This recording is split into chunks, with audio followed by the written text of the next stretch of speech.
orang yang puasanya qadha atau puasa nazar. Ya. Jadi bagi orang yang berpuasa dari tanggal 16 Sya'ban sampai ke tanggal 30 hari Syah, itu diperbolehkan bagi orang yang puasanya wajib, yaitu puasa qadha dan puasa nazar. Ibu-ibu kemarin puasa nazar misalkan, ya Allah, kalau suami saya naik jabatannya, saya puasa 2 bulan berturut-turut. Misalkan, itu masih mending tuh 2 bulan tuh ibu ya. Dan ini masuk ke bulan Sya'ban, tetapi kita ada nazar puasa, boleh dikerjakan karena nazar hukumnya wajib. Atau puasa qadha tadi, qadha juga boleh karena hukumnya wajib. Itu yang pertama. Yang kedua, orang diperbolehkan puasa dari tanggal 16 sampai tanggal 30 hari Syah kalau dia memang sebelumnya ahli shaum. Jadi misalkan ibu-ibu punya kebiasaan puasa ayyamul bid. Tanggal berapa aja ayyamul bid? 13, 14, 15 ya. Kemudian masuk ke akhir Sya'ban tanggal tersebut, nah itu boleh. Atau ibu punya kebiasaan selain puasa ayyamul bid Senin Kamis, itu nggak terputus dari ibu-ibu 10 tahun yang lalu, maka orang yang punya kebiasaan shaum itu tetap boleh melanjutkan shaumnya walaupun di tanggal 16 Sya'ban ke atas. Dan yang ketiga, orang yang start puasanya walaupun itu bukan qadha, dia pengen puasa sunnah nih, misalkan puasa Daud atau puasa Senin Kamis atau puasa mutlak aja gitu ya. Dan dia nggak startnya dari tanggal 16, tapi dari tanggal 10 Sya'ban udah mulai, dari tanggal 15 udah mulai, walaupun sebelumnya dia bukan ahli shaum, jadi boleh.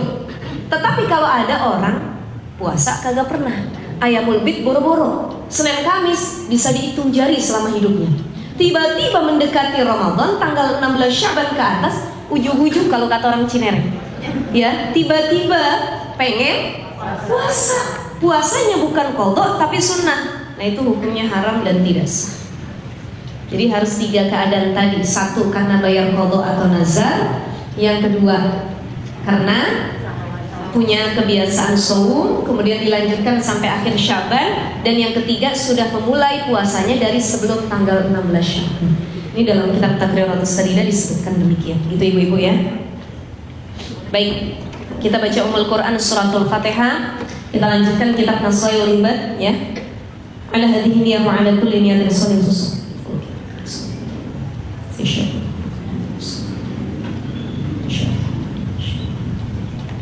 Al-Fatihah. A'udzu billahi minasy syaithanir rajim. Bismillahirrahmanirrahim. Alhamdulillahi rabbil alamin arrahmanir rahim maliki yaumiddin. Iyyaka na'budu wa iyyaka nasta'in. Ihdinas siratal mustaqim. Siratal ladzina an'amta 'alaihim ghairil maghdubi 'alaihim waladdallin. Ya Allah ya rabbal alamin. Baik. Silahkan dibuka ibu-ibu di Babus Sulasi ya. Bulan lalu yang kita bahas adalah, masih ingat ibu-ibu, 3 perkara yang tidak akan tercapai dengan 3 perkara ya. Salasun la tudroku bisalasin, 3 perkara yang gak bakal dicapai dengan 3 perkara. Ay salasu khisolin la tutlabu bisalasati asya. Apa itu? 1 al-ghina bil muna, pengen kaya tapi ngelamun mulu, gak bisa. Jadi gak bisa orang ujuk-ujuk kaya tapi dengan lamunan, harus dengan usaha. Itu yang pertama. Yang kedua, wasyababu bil khidab, pengen muda dengan rambutnya disemir, udah ubanan putih semua disemir hitam, seolah-olah dia anak gadis remaja yang baru netes kemarin ya. Pakaiannya dirubah ya, kalau pakaian dirubah kan masih kelihatan ubannya, tapi ini ubannya disemir ya. Silahkan yang udah beruban pengen nyemir rambut boleh, kecuali warna hitam, karena hitam itu dilarang oleh Rasulullah SAW. Ibu-ibu udah ada ubannya apa belum? Banyak? Nggak kelihatan ini kan ya. Ditutup jilbab ya Bu ya. Ini kalau pada pakai jilbab mah masih kayak anak 25-an semua. Masya Allah. Tapi Allah alam kalau dibuka jilbabnya. Jadi kalau pengen kelihatan muda, menyemir rambut ya. Tapi tetap kalau ibu sudah lakukan semir rambut, tetap nggak bakal ngerubah kalau kenyataannya kita sudah tua. Ya, merubah dengan pakaian. Saya masih usia segini ya ustazah, nggak pengen kelihatan tua. Maka ibu-ibu merubah gaya pakaian. Saya nggak mau ustazah kayak nenek-nenek yang lain pakai jilbab sama gamis. Maka dirubah penampilannya, ibu keluar kemana-mana pakai legging, bajunya ketat, pakai legging, rambutnya disemir. Semirnya bukan lagi warna hitam, merah keungu-unguan. Waduh, ini nenek-nenek dari mana gitu ya. Allahu Akbar. Jadi kaya nggak bisa dengan ngelamun, muda nggak bisa dengan disemir, karena mau setebel apapun ibu nyemir rambut, yang namanya tua itu pasti akan datang. Orang kalau sudah tumbuh ubannya, dia ngaca ngelihat ada beberapa butir uban tuh, berapa helai, maka katakan alhamdulillah, saya Allah kasih umur panjang. Karena orang-orang yang masih muda belum pada punya uban. Kenapa? Belum tentu sampai ke usia ibu-ibu. Tapi ibu-ibu yang sudah sampai 40, 50, 60, ubannya mulai sudah bertabur, giginya mulai gugur, penglihatannya mulai kabur, tiap hari makannya, kalau jalan maju, alhamdulillah, alhamdulillah. Ya Allah ya Rahman. Jadi kalau ada yang bilang kita tua, jangan baper, Bu. Tapi saya nggak mau ngomong tua deh, bahasa lanjut usia gitu. Kan orang tua zaman sekarang udah punya cucu nggak mau dipanggil kakek nenek. Jangan tua bener katanya. Akhirnya dengan panggilan-panggilan yang lain ya. Panggilannya jida, njit. Padahal bahasa Arab artinya sama, nenek kakek. Cuma bahasa Arab doang gitu, jida, njit. Ada yang dipanggilnya oma, opa. Ada yang dipanggilnya gema, game-game gitu ya. Atau mami. Jadi jangan sampai dipanggil kakek, nenek. Karena persepsi kita tuh kakek nenek tuh kayaknya ya Allah ya Rahman gitu ya. Nah padahal orang sudah masuk dalam kategori tua.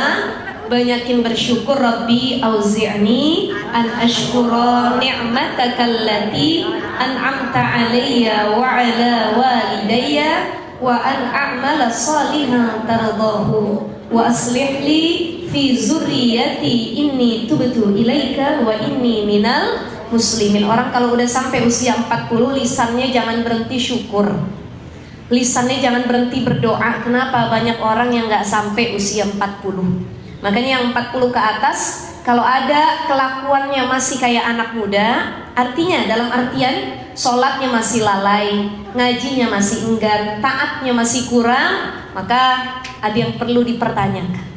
Sebab usia 40 tuh usia matang dewasa. Rasul itu dapat wahyu usia berapa, Bu? 40. Jadi orang baru dikatakan dewasa itu usia 40. Makanya kemarin ada hasil riset ya dari pemerintah. Usia 32 tahun masih dikatakan usia remaja. Dan 40 baru masuk dalam kategori dewasa. Bahkan Rasul pun dapat wahyunya di usia 40. Nah ini jadi reminder buat kita semua ya Bu ya. Jadi apa sekali lagi Ibu? Muda itu nggak bisa didapat dengan semir rambut ya, itu nggak bisa. Dan yang ketiga, wasihatu bil adwiyati. Sehat itu nggak bisa didapat dengan obat. Kemarin saya udah cerita tuh kisahnya Nabi Musa alaihi salam. Ibu masih ingat? Bu? Ibu? Masih ingat dengan kisah Nabi Musa? Lupa ustazah. Nabi Musa pernah sakit gigi. Ya wajar, manusia seperti kita.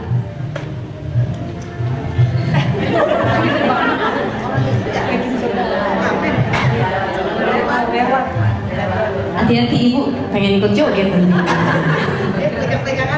Kita balik ke kisah Nabi Musa ya Bu ya.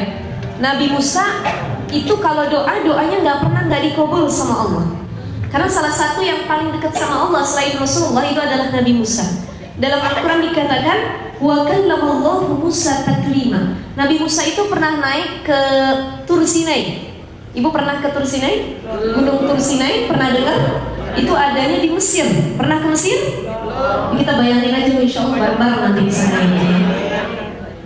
Nabi Musa naik ke Tur Sinai itu langsung komunikasi sama Allah. Cuman jangan dibayangin bagaimana cara komunikasinya. Itu di luar nalar kita. Udah itu haknya Allah. Itu kebesarannya Allah. Bagaimana cara komunikasi dengan Nabi Musa? Oh kallamallahu Musa taklima. Jadi Nabi Musa itu nggak pernah kalau doa nggak dikabul sama Allah. Selalu dikabul. Ada satu ketika Nabi Musa sakit gigi. Ya Allah, aku sakit gigi ya Allah, sembuhkan aku ya Allah. Sembuhkan ya Allah, Allahumma anta syafi, Engkau yang nyembuhin ya Allah. Maka Allah memberikan petunjuk kepada Nabi Musa, wahai Musa, kalau engkau pengen sembuh dari sakit gigi itu, coba kamu lihat itu ada pohon, ada daunnya, kamu ambil daunnya, usapin ke gigimu. Dilakuin sama Nabi Musa, qadarullah, alhamdulillah sembuh sakit gigi. Nggak lama kambuh lagi. Nabi Musa bilang, aduh ya Allah, kok gigi saya kambuh mulu. Waduh, saya inget nih, kan itu pohon tuh daunnya bisa nyembuhin katanya. Langsung ujuk-ujuk Nabi Musa datang ke pohon itu, ambil daunnya, ditaruh ke giginya. Tapi nggak sembuh-sembuh Bu, berhari-hari. Doa baru Nabi Musa, ya Allah, kenapa daun ini nggak bisa menyembuhkan aku? Padahal kemarin sekali aja udah sembuh. Kata Allah, wahai Musa, apa pelajaran yang bisa kamu ambil? Kenapa kemarin aku sembuhkan kamu dan sekarang tidak? Sebab kemarin waktu kamu sakit gigi, kamu doa dulu kepadaku dan kamu menganggap daun itu wasilah yang menyembuhkannya tetap aku. Tapi begitu engkau kambuh sakit giginya, engkau tidak lagi memohon kepadaku kesembuhan karena engkau anggap yang menyembuhkan bukanku tapi daun itu. Ini kita sering gak begitu? Sering ya Bu ya? Kita doa sama Allah, ya Allah sembuhin sakit kepala saya. Kita minum ikhtiarnya, minum obat. Begitu kambuh lagi, gampang nih obat manjur. Jadi kita yakinnya yang menyembuhin bukan Allah tapi obat. Nah itu ya. Wasihatu bil adwiyati, sehat itu nggak selalu dengan obat. Ya, ibu-ibu palanya puyeng, seharian sakit kepala kanan kiri semuanya, minum obat nggak sembuh. Begitu diajak ke mall sama suaminya, jadi nggak semua sakit itu harus dengan obat, gitu ya Bu ya. Itu yang kita bahas di bulan lalu. Saya review kembali.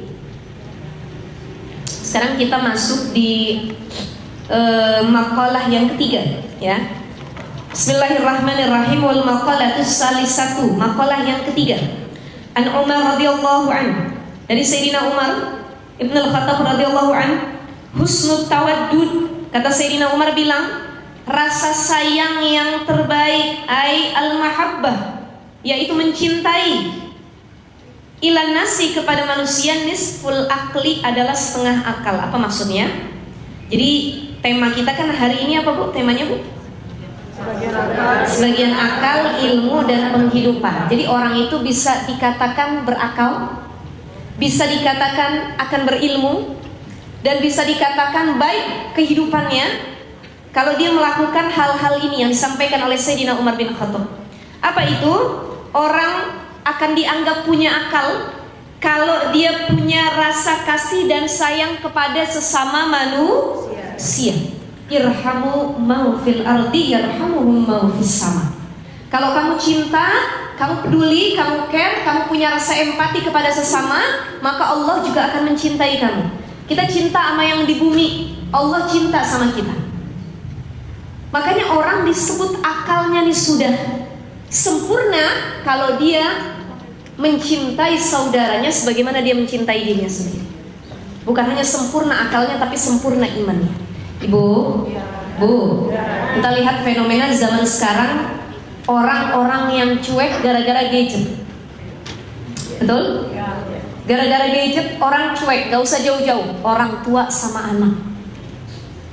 Berapa banyak anak yang dia gak bisa kembali ke rumah, orang tua nggak jadi safe base, tempat kembali.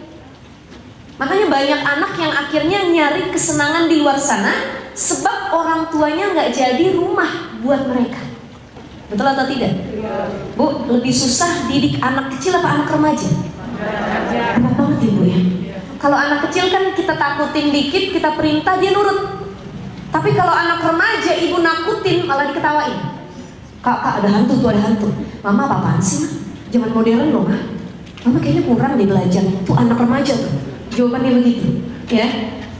Maka, ibu-ibu, salah satunya jangan jadi orang tua yang cuek. Kenapa anak lebih demen main gadget daripada diajak ngobrol sama orang tua?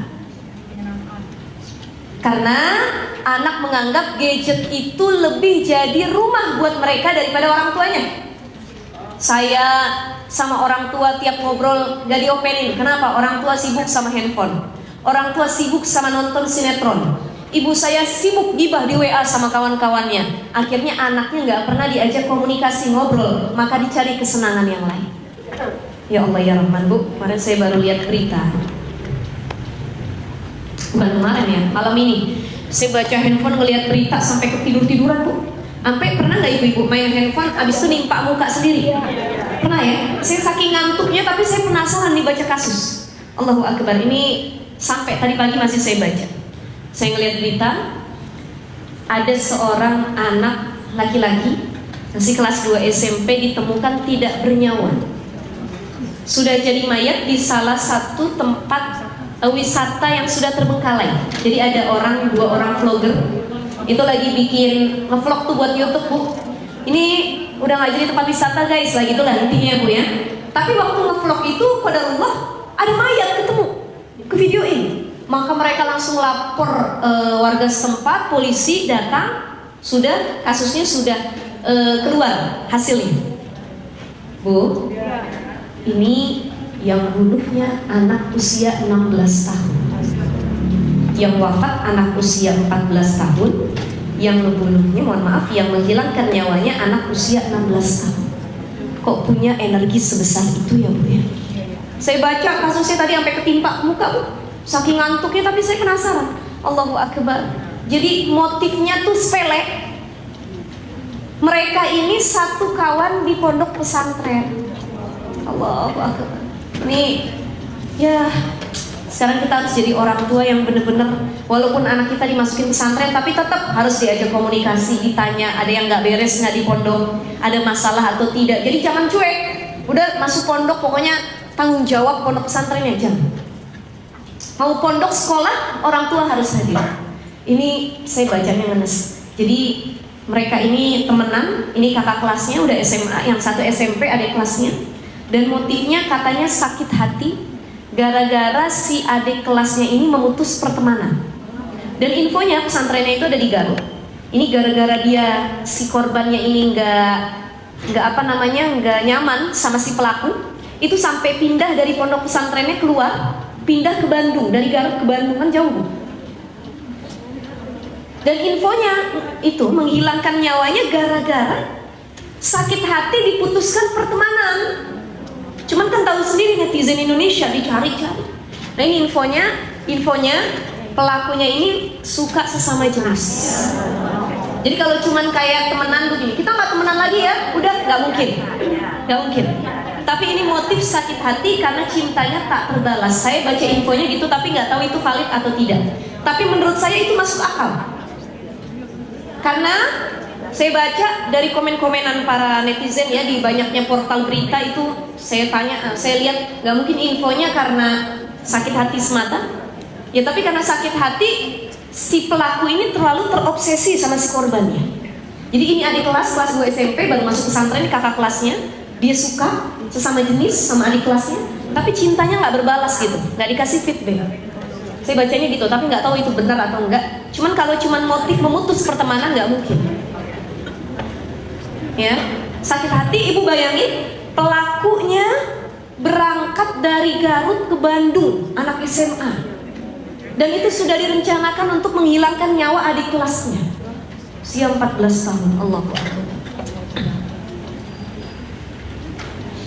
Ini kasus LGBT makin banyak ya, Bu ya. Ini saya lagi live di TikTok, kalau saya sebut begitu takutnya kena banned gitu ya.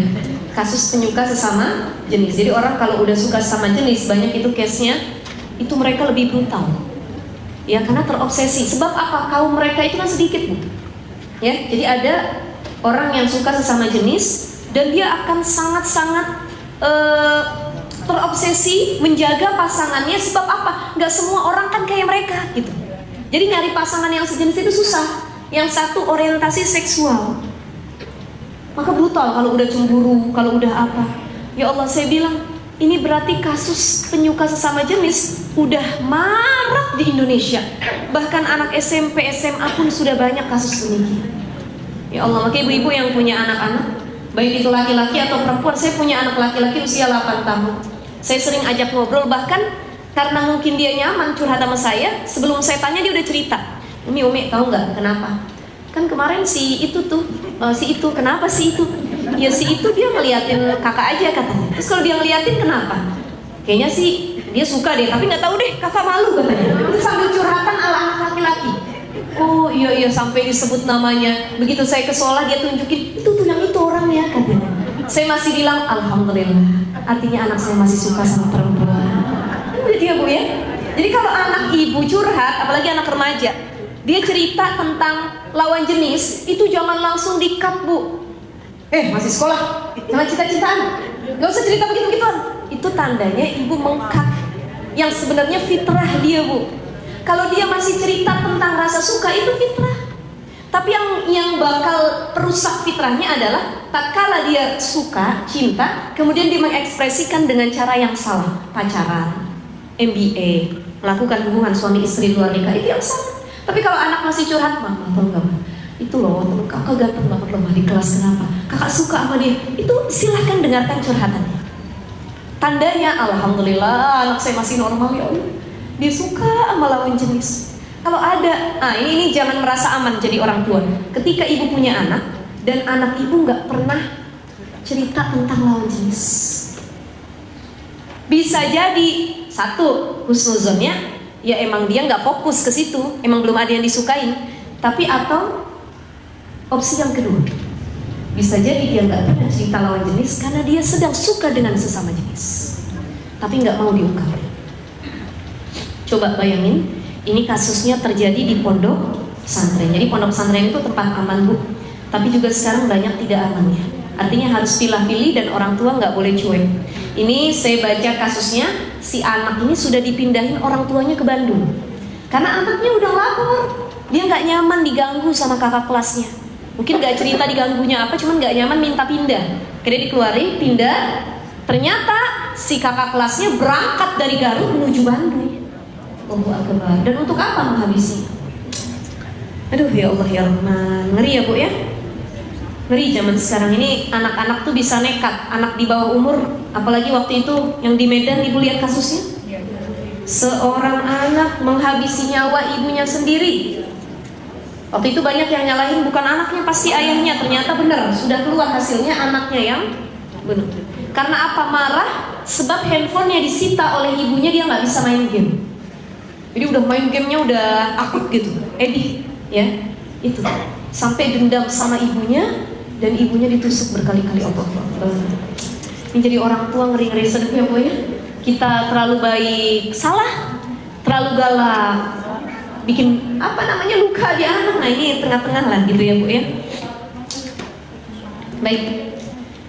Jadi makalah yang pertama kata Sayyidina Umar bin Khattab, kalau kita pengen punya setengah akal, orang udah dianggap setengah akalnya nih, artinya ada akalnya, nggak hilang ya. Yang membedakan manusia dengan hewan itu kan akal. Fal aklu, salah satu mutiara yang Allah kasih dalam Nasihul Ibad juga dijelaskan, pernah di awal.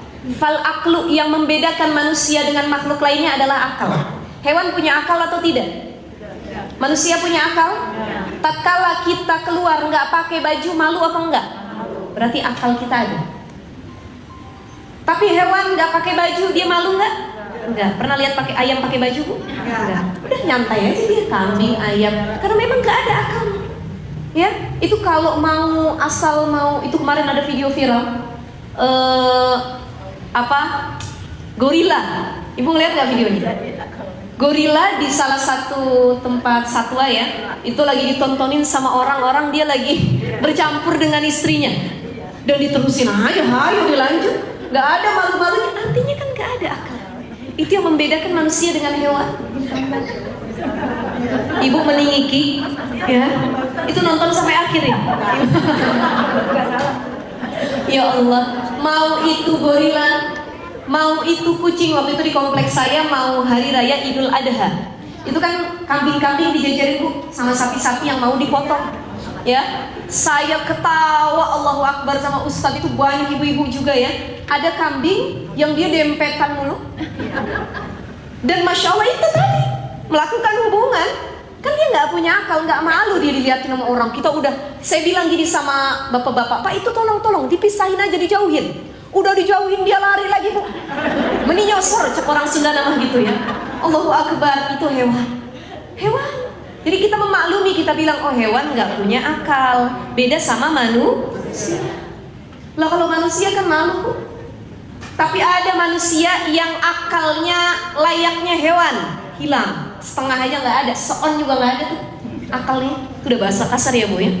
Bahkan di tempat umum saja banyak manusia yang tidak malu melakukan kemaksiatan. Ini dengan adanya media sosial kan kita tahu kelakuan manusia-manusia zaman sekarang.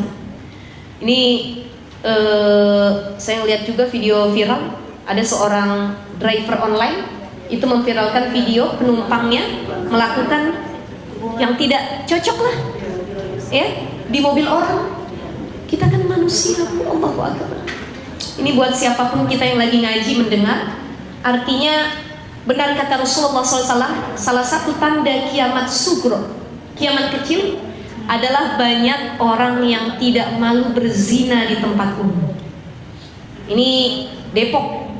Bahkan banyak anak-anak muda yang udah gak malu. Itu mungkin kalau ada rumah-rumah kosong, tempat-tempat gelap yang isi anak-anak yang sedang berzina, itu banyak kasusnya. Ya Allah. Ibu ke Amerika, di luar negeri udah gak tabu biasa. Tapi di Indonesia yang kita masih menganut budaya timur itu masih jarang. Cuman inilah tanda kiamat sugro, belum kubro nih, baru sugro. Banyaknya atau maraknya perzinahan di tempat umum. Sampai nih kata Nabi SAW, saking banyaknya orang gak punya malu zina di tempat umum, ada orang yang udah biasa ngeliat itu dan dia bilang begini, jangan tempat umum kayak gini mah tuh, cari kamar tuh situ tuh, cari yang tertutup dikit. Itu saking nasihatnya begitu. Coba kalau sekarang ada orang mesum di tempat umum, pasti nasihat, kamu ya Allah, belajar gak kamu? Tahu gak hukumnya? Kan masih begitu. Tahu gak kamu zina hukumnya? Tapi nanti mendekati kiamat, ini tanda kiamat sugra, orang zina di tempat umum bukan lagi gitu nasihatnya. Tapi jangan di sini, agak nutup dikit tuh di sana tuh. Gitu. Ya Allah ya Rabbul. Nah ini banyaknya kasus-kasus ya terhadap anak-anak kita memberikan satu nasihat bahwa kita jadi orang tua nggak boleh cuek. Kita jadi keluarga nggak boleh cuek. Kita jadi manusia, Allah kasih rasa mahabbah, kasih sayang, maka harus peduli kepada sesama. Sekarang apa-apa handphone, ada orang kecelakaan bukan langsung ditolong, divideokan. Telah terjadi kecelakaan, lihat katanya, sampai berdarah nih. Nah, kan bukan itu. Harusnya yang lain dulu, dia telepon ambulan, dia telepon polisi, kasih pertolongan pertama. Dan banyak orang yang minim empati di zaman sekarang. Ini nasihat sekali lagi buat kita, orang yang masih punya akal, yang berbeda dengan hewan, adalah orang yang punya rasa mahabbah, peduli, cinta, senang, melakukan kebaikan terhadap sesama. Masih punya rasa kasih sayang. Ini termasuk ini ya, rasa sayang terhadap manusia. Mohon maaf, hewan tadi gak punya akal. Dan sekarang ada manusia yang memang juga sama kayak hewan, bahkan lebih hewan daripada hewan itu sendiri. Ibu paham gak maksud saya? Bu, paham maksud saya? Ada hewan, ada manusia yang kelakuannya lebih hewan daripada hewan itu sendiri. Oke, saya ambil contoh. Banyak gak kasus pelecehan seksual orang tua kepada anak? Ayah yang melecehkan putrinya sendiri, banyak? Banyak. Kakak yang melecehkan adiknya sendiri, banyak? Seorang ibu yang melecehkan anak laki-lakinya sendiri, ada? Allahu Akbar. Tandanya apa? Ada manusia yang lebih hewan daripada hewan itu sendiri. Kalau dia punya rasa mahabbah, masih ada tuh minimal seon otaknya. Tahu mal farqu bainal khair wasyarr. Bisa bedain yang baik dan buruk. Sama anak sendiri nggak bakal dia ngelakuin itu, Bu. Sebutuh-butuhnya, sesyahwat-syahwatnya manusia, kalau masih punya akal, dia ngelihat ini anak saya, ini buah hati saya, ini amanah, ini titipan Allah, boro-boro mau ngelecehin. Tapi ada orang yang akalnya udah lenyap, nggak ada, sampai seon tuh nggak ada, dengan mudahnya melecehkan anaknya sendiri. Banyak ya Bu ya? Allah ya Allah. Nah itu. Jadi mari kita harus buat perbedaan antara diri kita dengan hewan, yaitu terletak pada akalnya. Masih punya empati, kasih sayang, tahu bedain mana yang baik dan mana yang buruk. Kama ruya Ibnu Hibban wa Tabrani wal Baihaqi an Jabir bin Abdullah anna Nabiy sallallahu alaihi wasallam, sebagaimana diriwayatkan oleh Imam Ibnu Hibban, Imam Tabrani dan Imam Baihaqi dari Sayyidina Jabir bin Abdullah bahwa Nabi SAW qala, ya anna Nabi SAW qala bersabda, mudaratun nasi sadaqah.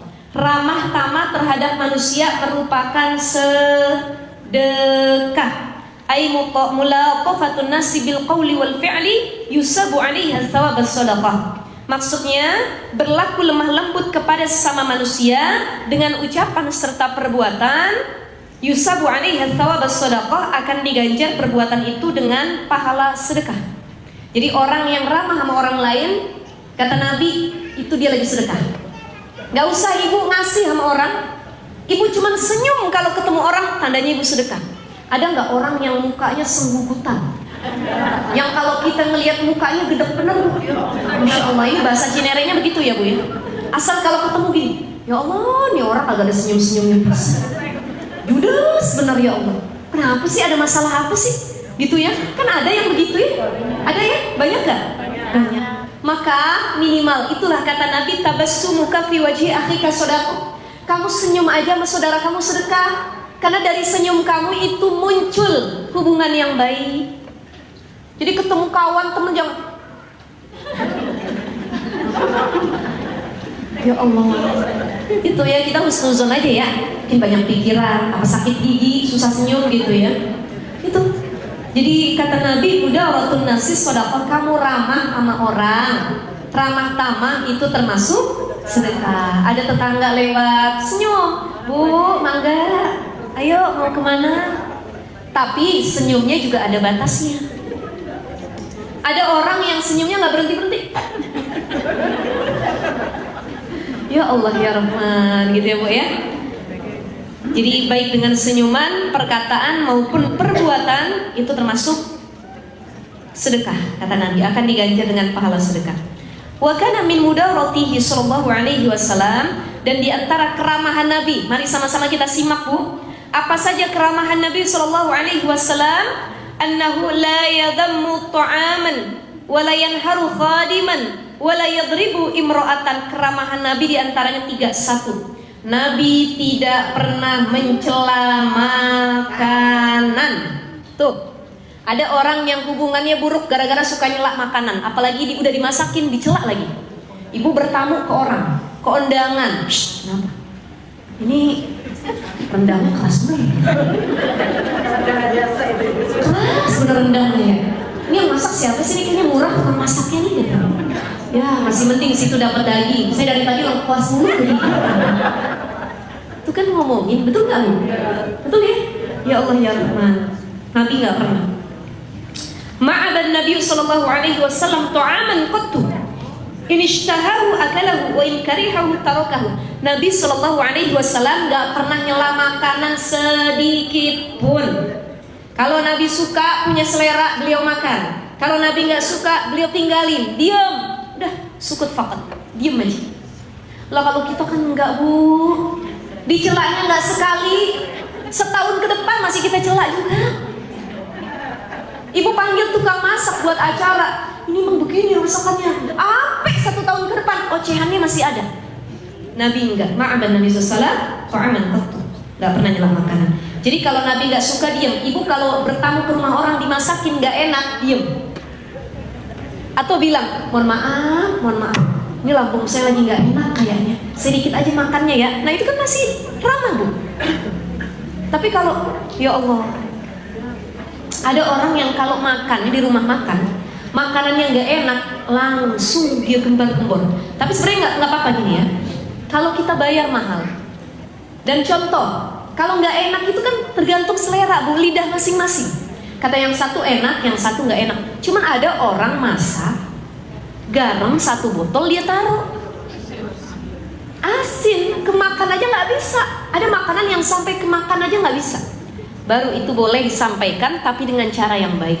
Bu, mohon maaf, tolong dicicip dulu ya Bu ya. Itu kan baik caranya. Jadi jangan langsung gembar-gembor atau dengan menyela gitu ya Bu ya. Jadi itu 1 bentuk ramahnya Nabi. Nabi nggak pernah nyela makanan. Yang kedua, Wala yanharu khadiman. Nabi itu nggak pernah ngebentak atau kasar sama pembantunya, ART-nya, khadim dan khadimahnya. Ini pelajaran juga buat kita yang di rumah punya asisten rumah tangga, khadim. Jangan semena-mena, mereka juga kerja sama kita. Nggak ada yang namanya perbedaan kasta. Jadi ada majikan yang kalau punya ART, Allahu Akbar, dibuatnya ART-nya tuh kayak budak. Mbak, makan jangan di meja makan ya Mbak. Kenapa? Meja makan khusus majikan. Ini khusus kita, keluarga. Mbak makan situ di ujung dapur tuh, duduk di situ. Tunggu. Tapi coba aja, Mbak, yuk sama-sama kita duduk di sini Mbak yuk. Mbak makan. Jadi jangan dikasih kita makan dia nggak dikasih gitu ya Bu ya. Jadi seperti itu. Nabi nggak pernah ngebentak atau berbuat buruk kepada khadim atau khadimahnya. Dulu pernah ada yang jadi khadimnya Nabi.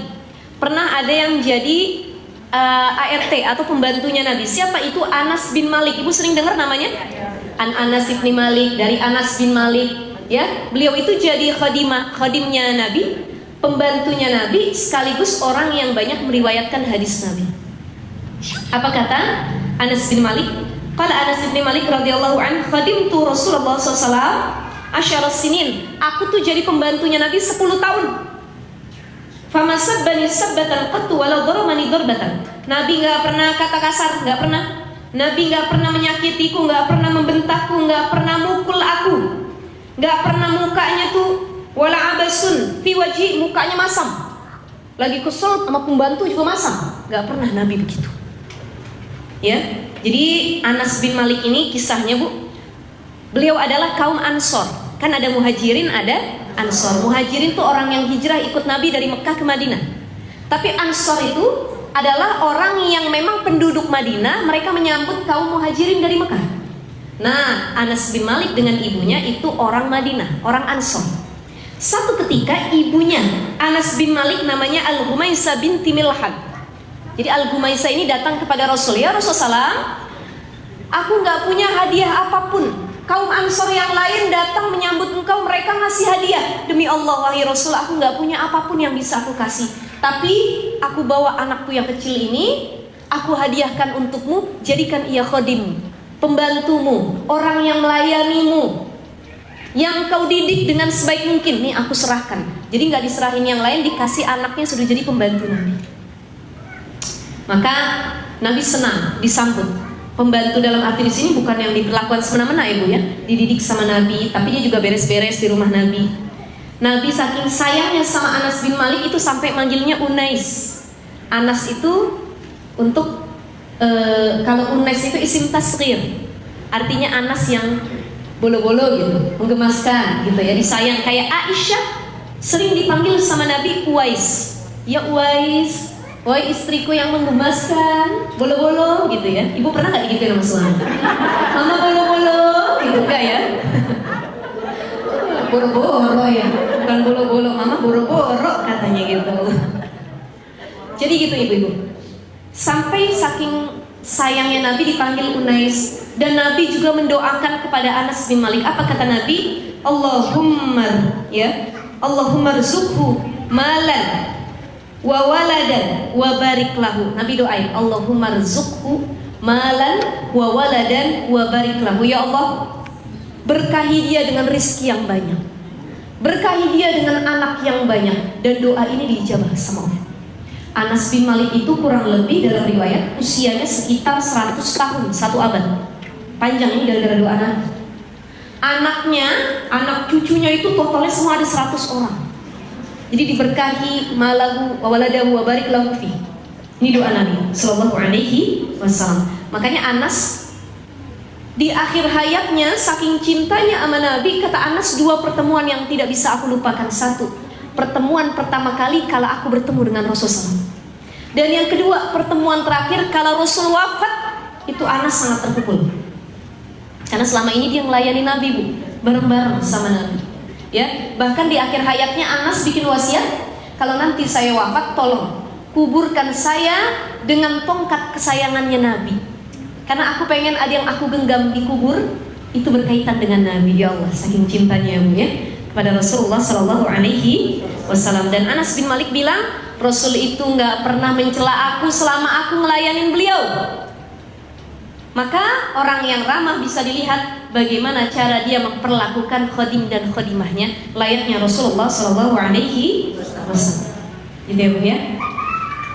Selanjutnya, ini sebenarnya bahasannya 3, cuman karena udah jam 11, ini panjang, insya Allah bulan nanti setelah Ramadan masih ada ngaji.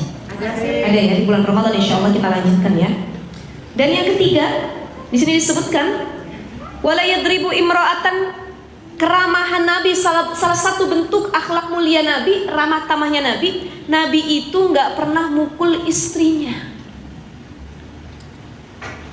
Berkata kasar aja nggak pernah, apalagi mukul istri. Coba bayangin Nabi itu, ya Allah, kalau istrinya ngambek marah, dalam riwayat Sayyidah Aisyah ngambek marah, ya ngoceh, Nabi bla bla bla bla bla bla bla bla.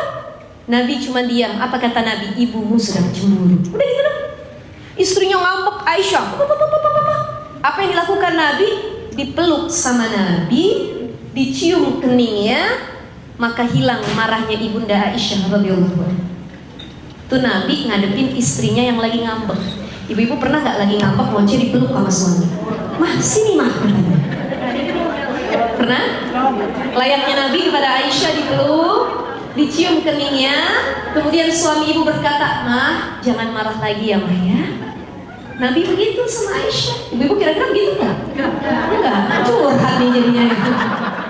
Pulang dari sini sampein ke suami, "Pak, Papa kalau Mama lagi ngambek kayak Nabi dong, Pak." Ya, pokoknya bawelnya Mama itu akan hilang kalau Mama lagi marah tiba-tiba Papa peluk. Ya, hilang nggak apa? Enggak. Jadi perempuan kalau lagi ngomel 2 ya Bu ya. 1 minta dipeluk, yang kedua dikasih duit. Ibu duit. Rasa. Ya Allah. Tuh, kata Nabi Shallallahu Alaihi Wasallam, khairukum khairukum li ahlihi, wa ana khairukum li ahli.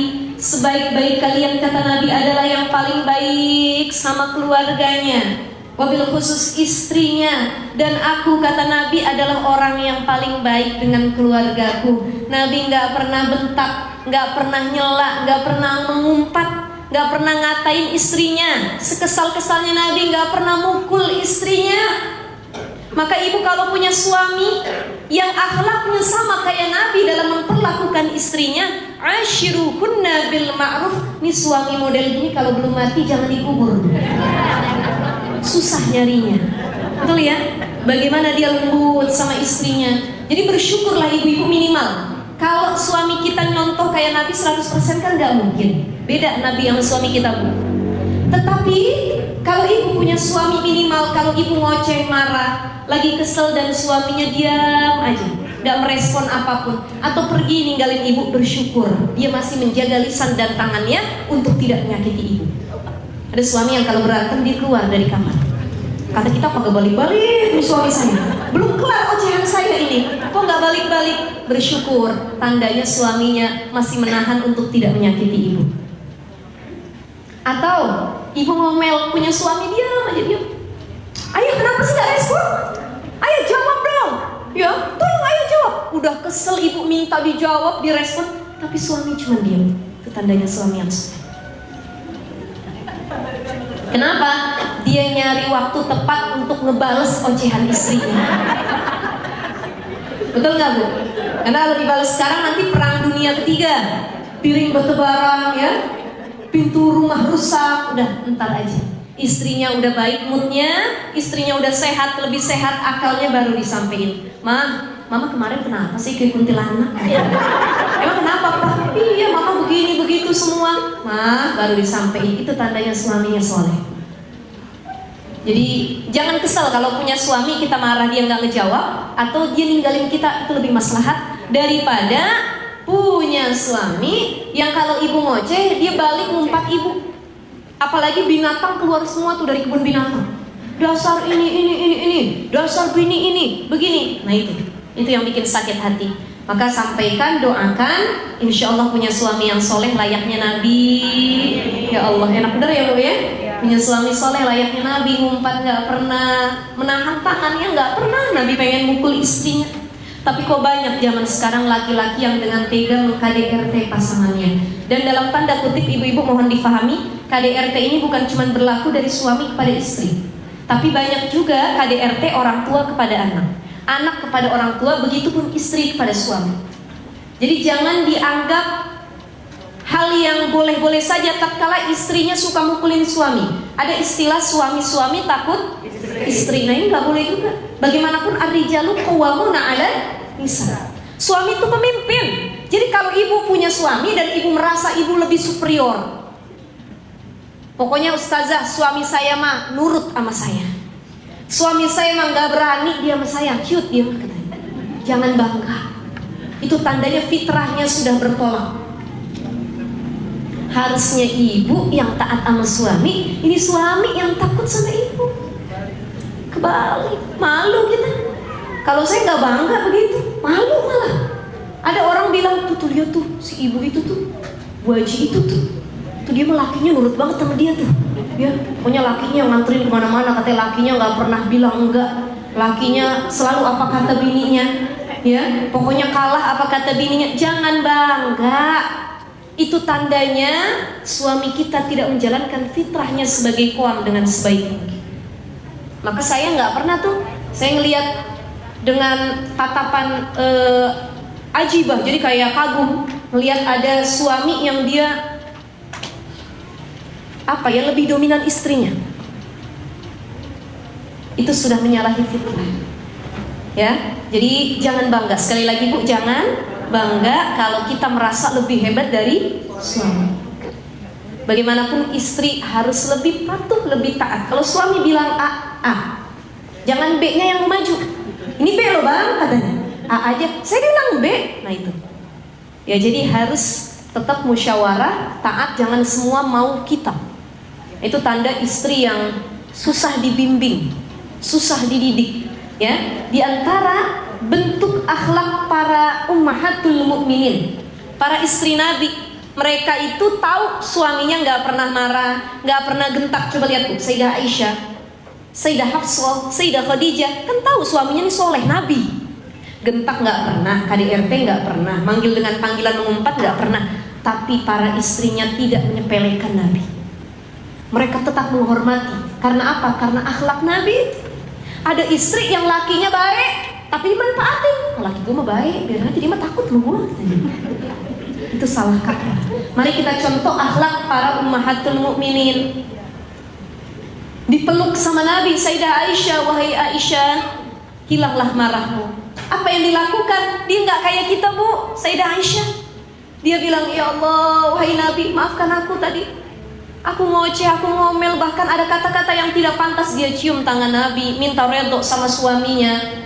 Jadi dipeluk dikit sama Nabi, marahnya hilang, dia mengakui kesalahannya, baik hubungannya. Ada istri, lakinya udah baik, bininya ngambek ngoceh, dipeluk sama suaminya. Iya maafin papa, jangan pegang-pegang, jangan sentuh-sentuh ya, sebelum ngasih duit. Pokoknya jangan sentuh-sentuh. Nah itu ada yang begitu tuh ya Bu ya. Ya Allah, ya insya Allah suami kita bisa nyontoh akhlak Nabi, dan kita bisa nyontoh akhlak ummahatul mukminin. Jadi tidak ada sama sekali pernyataan KDRT itu dibolehkan dalam bentuk apapun. Ya, baik itu verbal ataupun non verbal, baik itu dengan kekerasan fisik ataupun dengan umpatan. KDRT itu masuk juga umpatan Bu. Ada suami suka ngina istrinya, itu umpatan. Ada istri ngina suami, itu umpatan KDRT. Jadi kita jauhin, karena itu bukan akhlak yang diajarkan oleh Nabi Shallallahu Alaihi Wasallam. Saling ashiruhunna bil ma'ruf. Wal mudaratu hiya tarku dunya li ajli din. Aksul mudahana. Ya, ramah tamah itu adalah meninggalkan dunia untuk tujuan agama. Saya berbuat baik sama istri, saya berbuat baik sama khadim-khadimah, saya berbuat baik terhadap sama manusia. Niatnya bukan untuk dapat pujian, tapi redhonya Allah. Ibu taat sama suami, tujuannya apa? Allah. Kalau ibu tujuannya karena cinta suami biar makin lekat sama kita, capek. Ibu udah mendedikasikan selama pernikahan, Ustazah 25 tahun saya nikah, saya setia, saya urus suami saya bucin sama dia, saya layani setiap keperluannya. Pokoknya semua sudah saya lakukan dengan hal baik, tapi dia khianatin saya, ustazah. Selama ini nggak dianggap pelayanan saya, ketaatan saya. Kenapa kita masih sakit? Dan banyak istri yang sampai hilang akalnya, ya, karena selama ini dia lakukan tujuannya bukan untuk Allah. Cinta yang dia berikan sama suami, biar suami ngasih feedback cinta sama kita. Begitu cintanya berkurang atau dihianati, kita merasa terzolimi. Padahal salah satu kesalahannya karena kita melakukan hal tersebut bukan untuk Allah. Saya taat sama suami, ustazah, karena Allah. Allah yang nyuruh, Nabi yang ngajarin. Mau suami saya soleh atau enggak, dia baik atau ngianatin saya, akhlaknya baik atau buruk, selama saya jadi istrinya, saya akan tetap taat kalau dia enggak nyuruh kepada keburukan. Tuh. Ini kan tujuannya karena Allah, ringan dada kita, lapang, mudah langkah kita. Tapi kalau karena suami, sakit hati ibu menjalani, banyak narik nafasnya, katanya. Tapi kalau karena Allah, narik nafasnya lillah, bu. Allah, katanya. Keluar dari lisannya, alhamdulillah. Ya, jadi ini kita bahas yang pertama dulu, insya Allah nanti di bulan Ramadan ya bu ya.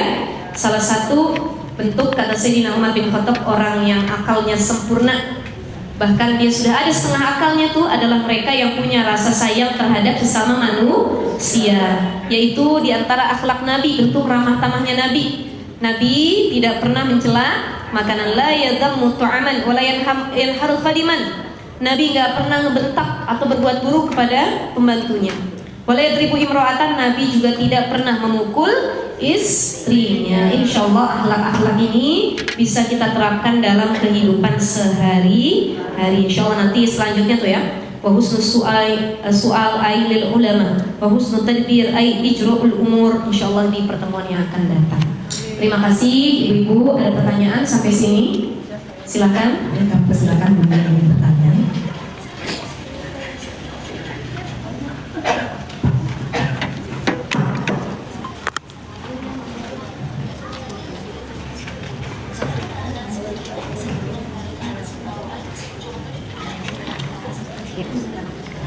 Assalamualaikum warahmatullahi wabarakatuh. Waalaikumsalam. Jazakallahu khairan ustazah. Masyaallah ini sangat bermanfaat untuk ustazah saya. Amin. Izin bertanya ustazah untuk dua pertanyaan. Tadi ustazah katakan orang yang berakal itu orang yang mempunyai kasih sayang sesama manusia. Nah, akal itu kan sudah ada dari sejak lahir, Allah sudah kasih akal ya ustazah. Tapi apakah itu akal beda dengan karakter ustazah? Misalkan kayak orang nih susah senyum gitu, cemberut sama karakternya begitu, atau karena masalah, dia tidak punya masalah mau mukanya begitu ustazah, misalnya nggak pernah senyum. Terus yang kedua ini ustazah gini tentang keramahan Rasulullah yang tadi disebutkan, dia tidak menyela makanan, terus tidak pernah membentak pembantu dan tidak pernah memukul istri. Nah kalau misalnya dilakukan, contoh kayak saya nih, misalnya suka nyela makanan, ustazah kan suka nggak sadar gitu. Itu termasuk kita berdosa atau baru sadar bahwa itu nggak boleh gitu. Bagaimana caranya kita menyikapi yang ustazah yang sudah lampau, kita sudah pernah menyela gitu makanan. Tapi yang ini sih baru itu aja satu yang saya suka dengar. Terima kasih ibu pertanyaannya. Baik. Yang pertama, Allah itu udah ngasih akal tuh sama kita, arba'atul jawahiru fi jismi bani adam yuziruha arba'atu asya'a, ya. Fal aqlu wad dinu wal haya wal amal sholih.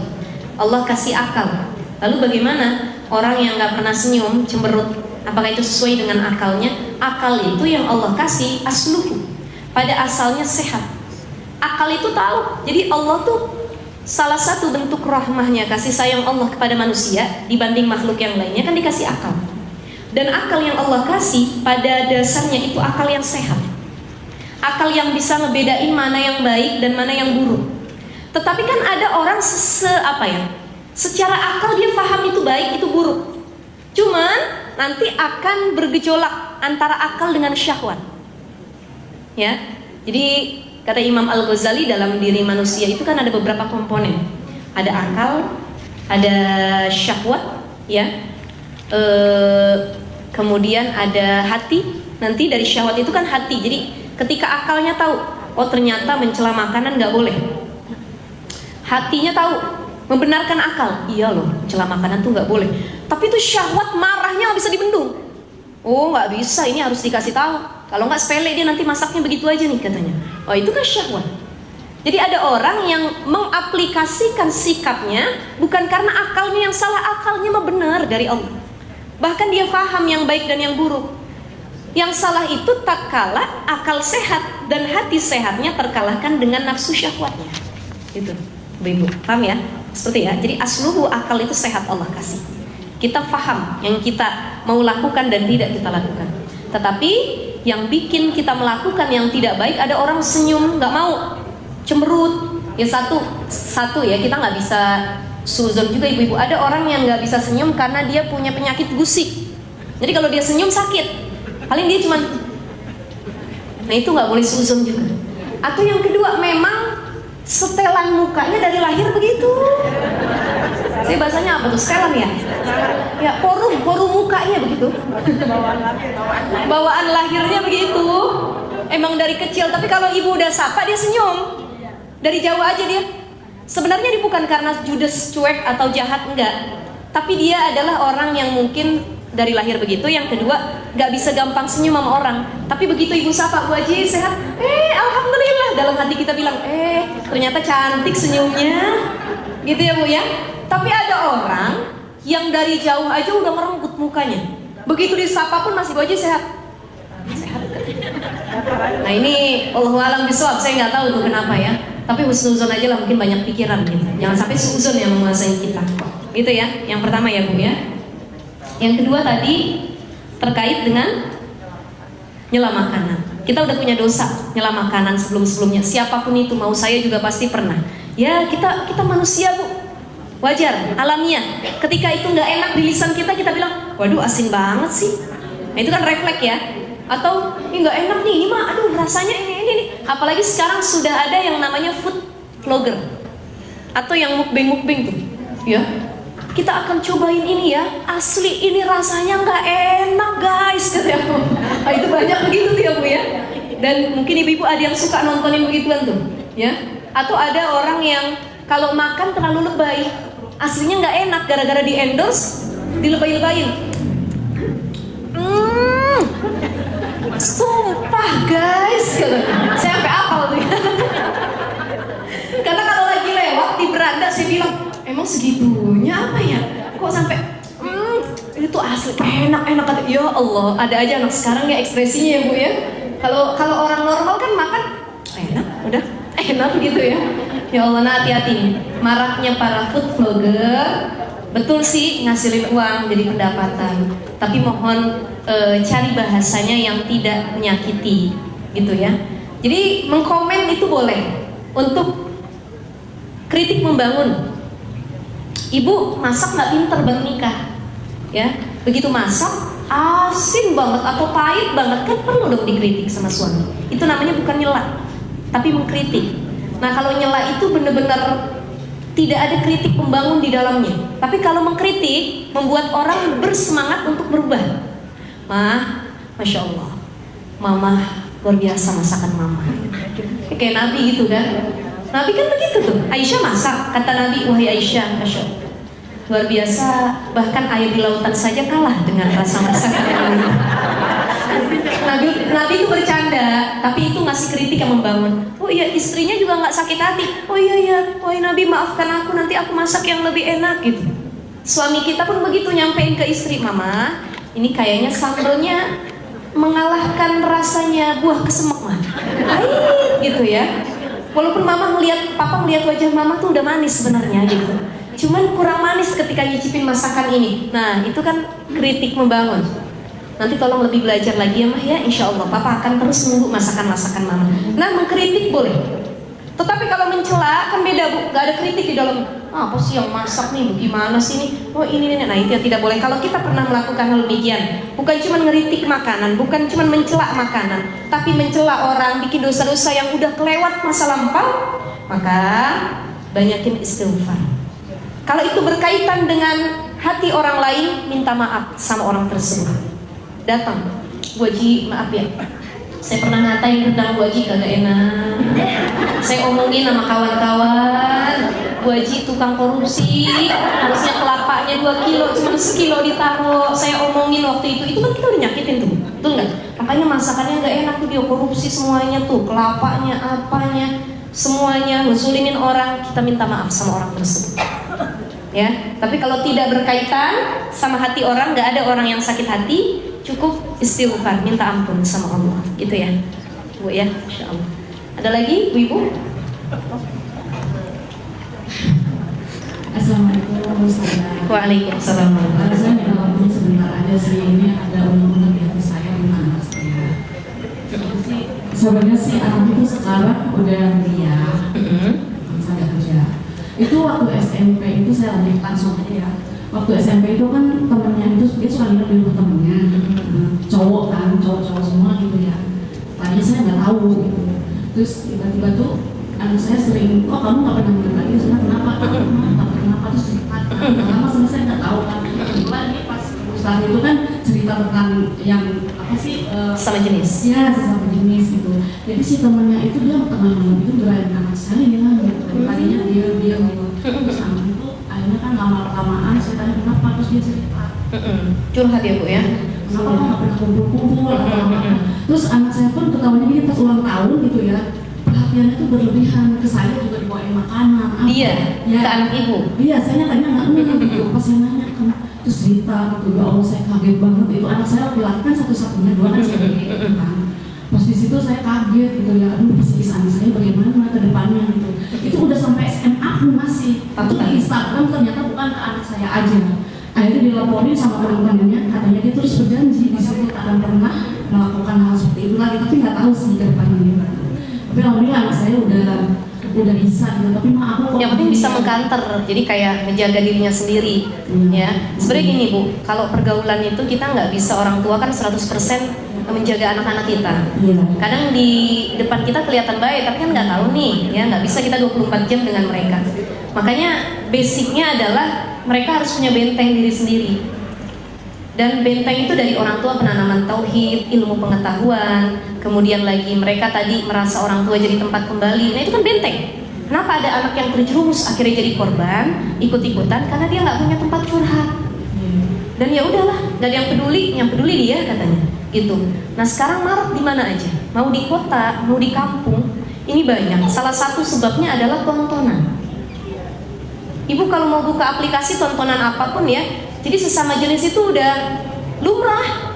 Film-film, video-video, bahkan banyak orang nge-live di TikTok. Dia pasangan sesama jenis tapi nggak malu. Yang nontonin anak-anak di bawah umur Bu. Ngasih gift lagi. Betul nggak Bu? Kalau orang ceramah dikasih giftnya susah. Baca Quran susah.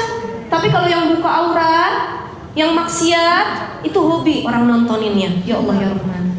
Nah tontonan ini juga, memang kita nggak bisa memfilter karena kita nggak tahu yang dilakukan anak kita apa. Tapi saya sangat-sangat kalau melihat kisahnya sangat-sangat bersyukur anak ibu mau terbuka dan cerita. Ya. Sama ibunya sih, karena anak saya juga belum sampai yang apa gitu ya. Iya iya. Tapi yang penting belum, mohon maaf ya, belum sampai dilecehkan kan? Maksudnya baru, ya artinya belum, gimana saya bahasanya ya Bu ya? Jadi nggak artinya sempat tersentuh, iya. Tapi belum ke area inti gitu ya? Biasanya sih nggak itu sih. Allah alam. Tapi nanti coba ibu tanya baik-baik. Ini saya ada kasus juga begini ya Bu. Kemarin saya punya tetangga saya itu anaknya pesantren di daerah jauh pokoknya ya, pesantren. Oke. Jadi dia pulang, sepupunya tuh pulang berhenti. Akhirnya tinggal dia sendiri di pondok. Tadi kan bareng sepupu ada kawannya gitu ya. Nah nggak lama dibawa pulang, tapi nggak ke rumahnya, ke rumah saudaranya yang itu tetangga saya. Dipanggil lah Ustadz waktu itu, Ustadz Azari.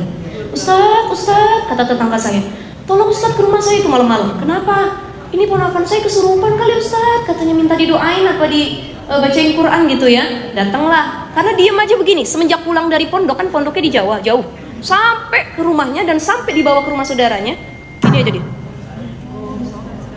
Nggak ngomong, nggak apa, disuruh makan nggak mau, diem aja. Itu shock kayaknya Bu. Terus diajak ngobrol lah sama Ustadz Azhari kan, maksudnya dia nggak mau berbicara sedikit pun nggak keluar. Kata keluarganya, Ustadz kami ajak ngobrol boro-boro keluar satu huruf, nggak ada. Pokoknya tuh anak gini aja udah berapa hari katanya. Akhirnya sama Ustadz ditanya, kamu kenapa? Dirundung ya, dibully ya, kan karena kasus sekolah itu nggak jauh dari itu, pembulian gitu. Dibully ya, dirundung ya, diam nggak menjawab. Kamu diapain? Diambil uang kamu, dipalak ya, kata Ustadz. Atau semua Ustadz sebutin, sampai ada di kalimat, mohon maaf, kamu dilecehkan ya. Dia langsung gini. Habis itu dia nunduk lagi, nggak menjawab apapun. Allahu Akbar. Jadi Ustadz Azhari habis itu nyeritain ke saya, kita langsung gemetar gini, ya Allah ya Rahman apa. Nah itu dia nggak mau jawab apapun. Setelah dicari-cari infonya sama orang tuanya, akhirnya diberhentikan dari pondok. Ternyata ada kakak kelasnya, ini kejadian kayak yang tadi kasus di Bandung. Anak ini pernah dilecehkan gitu. Dan itu dia shock. Masalahnya dia nggak mau, karena ada yang dilecehkan, akhirnya dia menikmati, akhirnya jadi pelaku juga. Udah sama-sama. Karena sebab apa Bu, mohon maaf ya, suka dengan sama jenis itu menular. Jadi memang harus dijaga benar-benar pergaulan anak-anak kita yang lagi remaja ini, baik yang laki-laki ataupun yang perempuan. Jadi harus dilihat memang ada nggak sikapnya yang kira-kira nggak biasa, atau di luar nalar, atau terlalu terobsesi. Apalagi anak laki-laki tuh kalau berteman nggak kayak perempuan. Kalau perempuan kan masih gandengan ya Bu, main yuk gandengan tangan. Kalau laki-laki tuh malu begitu. Udah berkawan aja, masa gandengan tangan apa enggak? Biasanya agak berbeda tuh. Itu bisa dilihat. Jadi kalau anak kita ada perbedaan atau ada sesuatu, tolong dirangkul, jangan dihakimi. Nah, yuk sini. Yuk kita laluin ini sama ibu yuk nak, kita ini. Orang tua harus jadi tempat kembali. Gitu, ya Allah ya Rahman. Banyak kan kasus ini. Di sekolah juga ada, di pesantren ada, di mana-mana ada kasusnya. Dan bahkan sekarang punya anak itu ngeri, bukan cuma punya anak perempuan, anak laki-laki lebih ngeri. Jadi korban itu, ya Bu ya. Itu jadi ibu harus dirangkul anaknya. Itu benar-benar. saya depannya bagaimana ya Ustaz? Yang penting ibu harus jadi tempat yang nyaman dia ngobrol. Tapi dia sih, alhamdulillah saya udah sendiri.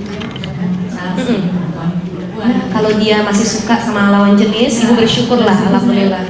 Paling ngasih nasihat benteng. Nah kalau ada yang begitu, ini saya sama Ustadz Azhari begitu ke anak laki-laki saya bilang, nanti kakak kalau ada yang deketin dan dia masuknya di luar kebiasaan, atau ada yang mohon maaf yang menyentuh area inti, baik area depan atau belakang, pukul aja, tonjok aja, kita ajarin begitu. Ya, apa emang boleh Bi? Ya boleh, sekalipun itu kawan, itu nggak boleh. Nggak ada bercanda dalam hal perkara itu penyimpangan namanya. Gitu. Jadi seperti itu ya, tetap dirangkul, diajak ngobrol dan dikasih petua-petua untuk membentengin diri. Gitu. Karena kadang-kadang nggak ada niat jadi kayak gitu, tapi karena jadi korban atau kesempatan atau pergaulan lama-lama ikut-ikutan. Awalnya apa? Bahasa Bu. Ini saya harus sampaikan karena banyak kasus begini ya Bu ya. Mohon maaf, awalnya bahasa, pergaulan, kumpul, ngobrolnya cowok kayak cewek. Enggak katanya, nggak suka, katanya. Padahal dia cowok. Akhirnya mulai ngikut-ngikut ngelambainya, ininya. Yuk make up yuk, cowok. Yuk ini yuk, lama-lama itu menular karena jadi kebiasaan. Nah itu harus dirangkul terus ya Bu ya. Insyaallah. Anak perempuan kita juga gitu Bu. Jadi nggak ada kata tomboy. Tomboy dia berpakaian boleh. Tapi kalau tomboy masih suka lawan jenis ya aman sebenarnya. Gitu. Jadi nggak semua mengarah ke situ, tapi tetap harus dikomunikasikan. Ya, terima kasih ya Bu. Ya sama-sama. Ini saya banyak mengerti. Assalamualaikum warahmatullahi wabarakatuh. Waalaikumsalam. Baik ibu-ibu, karena sudah jam 11:30 ya. Mari sama-sama kita doakan dulu. Ini Ibu Amalia binti Suhara Rasyad ya, yang sedang sakit dan sedang prosesi transfusi darah Bu. Kita doakan mudah-mudahan disembuhkan oleh Allah, diangkat penyakitnya dan bisa melakukan kegiatan sebagaimana sedia kala insyaallah. Al-hadiyya wa ala kulli niyatin susu.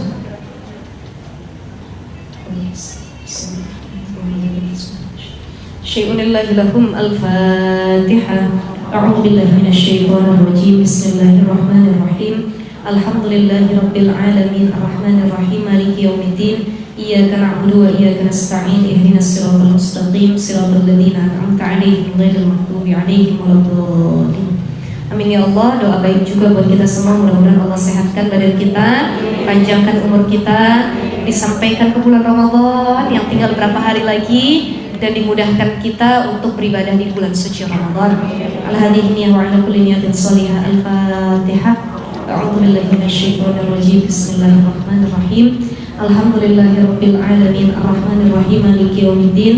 Iyyaka na'budu wa iyyaka nasta'in ihdinas siratal mustaqim siratal ladzina an'amta 'alaihim ghairil maghdubi 'alaihim waladdallin. Amin ya Allah ya rabbal alamin. Subhanakallahumma wa bihamdika asyhadu an la ilaha illa anta astaghfiruka wa atubu ilaik. Kurang lebihnya mohon maaf. Billahi taufik wal hidayah. Assalamualaikum warahmatullahi wabarakatuh.